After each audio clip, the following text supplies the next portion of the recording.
Halo, assalamualaikum warahmatullahi wabarakatuh. Ini jatuhnya kali pertama ya pengalaman saya buat rakit PC di casing yang rada nyeleneh. Gak niatan sih, cuma memang nanti deh saya ceritain kronologisnya. Nah, sebelum kita lanjutkan, yang belum support channel ini gak ada salahnya pencet tombol subscribe, bunyikan lonceng, dan kalau nggak keberatan tekan tombol thanks. Isi kelasnya.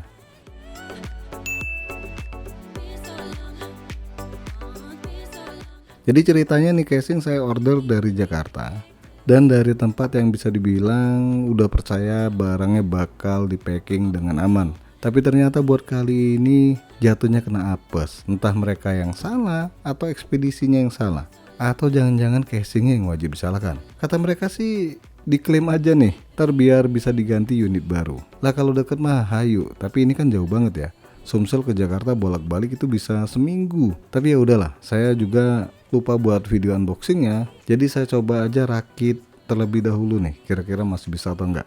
Oh ya, sorry kelupaan nih. Casing yang kita bahas kali ini dari merek VBR tipe Z2 White. Bentuk akuarium dan hanya mentok di motherboard MATX dan Mini TX ya. Harga casing satu ini cukup murah, yaitu di angka Rp380.000 buat warna putih. Dan ingat ya, ternyata nggak ada satupun bonus kipas dalam paket penjualannya. Saya kira waktu lihat gambarnya itu bakalan dapet bonusan kipas, ternyata nggak dapet sama sekali.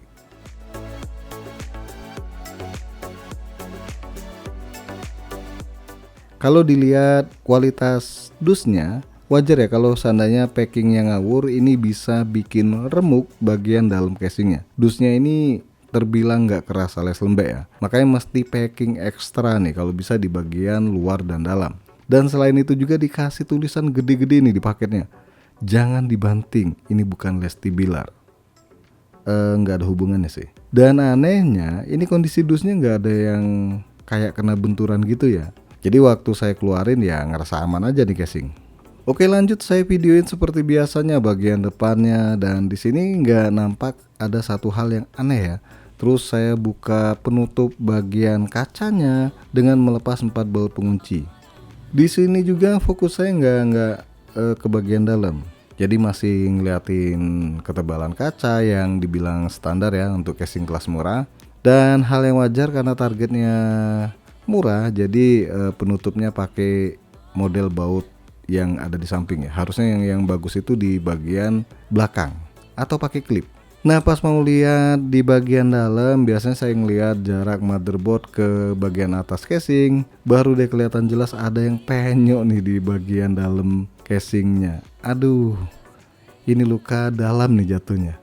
Kayak gimana gitu ya, berasa sakit banget gak sih? Kalau lihat sekilas bagian belakang sih normal ya, tapi coba kalian perhatikan baut di bagian bawah ini juga penyok.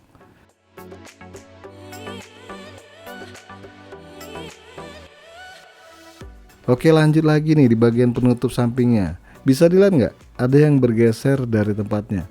Yap, kalau kalian jeli, penutup kaca bagian depan itu udah mau kebuka ya.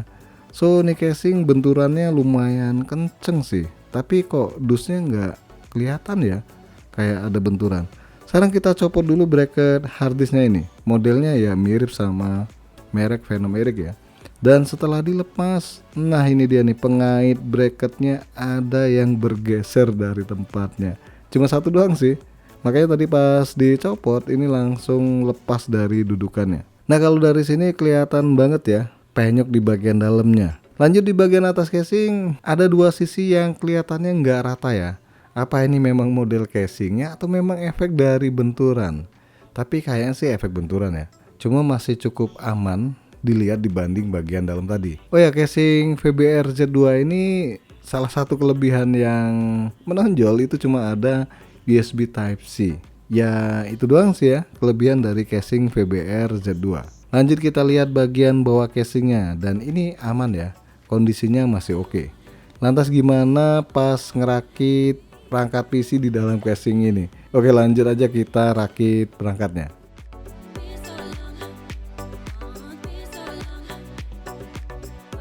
Pertama, pas mau pasang power supply, dudukan power supply-nya udah nggak simetris lagi ya. Ya, saya coba dorong sedikit plat di bagian dalamnya dan akhirnya bisa dipasang. Buat pasang back panel motherboard ini aman ya. Dan pas pasang motherboardnya baru deh kelihatan posisi motherboardnya miring. Oke deh, saya coba pasang bautnya terlebih dahulu nih. Ngikutin posisi stand off baut motherboard casing. Ternyata kalau disamain bagian atasnya posisi motherboardnya miring dan 4 baut stand off di bagian bawah ini lari dari kenyataan alias nggak pas lubangnya ya. Jadi tinggal dipilih nih, mau kunci di bagian atas yang dua baut di bagian atas atau 4 baut di bagian bawah. Kalau 2 baut di bagian atas yang kita pasang, maka motherboardnya miring, otomatis nanti berpengaruh pas pemasangan VGA card. Jadi akhirnya saya ngikutin 4 baut stand up di bagian bawah. So 2 baut di bagian atas itu nggak bisa dipasang ya. Di sini saya pakai kabel tis nih biar ngunci motherboardnya ke casing. Dan biar aman, saya kasih semacam busa di atas stand up biar nggak ada short di motherboardnya. Ya bisa kalian lihat di video ya. Tapi saya nggak sempat kasih lihat busa buat apa ya, buat naruh di atas stand up ya. Dan kalian lihat juga nih posisi motherboard yang nggak terlalu nempel ke back panel. Back panelnya miring ya, efek dari penyok di bagian dalam. Aduh kok bisa ya, penyoknya sampai ke bagian dalam, kenapa nggak yang di luar aja nih? Dan untuk pemasangan VGA nggak ada kendala ya, karena kita ngikutin posisi stand up yang di bagian bawah ya. Kalau ngikutin di bagian atas dipastikan nggak bisa dipasang VGA cardnya, miring-miring juga tuh. Dan beginilah hasil ngerakit ngerakit PC di casing penyok untuk bagian kabel manajemennya. Begitupun juga di bagian luarnya. Ya kalau udah kayak gini casingnya kelihatan fine aja nih, aslinya ya kayak kondisi saya sekarang nih. Dan selama ngerakit PC ya baru kali ini ngerakit PC di casing penyok bagian dalam. Kalau luar sih udah pernah, tapi di bagian penutupnya doang atau bagian atasnya ya masih bisa diakal-akalin lah. Kalau yang bagian ini nggak tahu saya gimana cara benerinnya.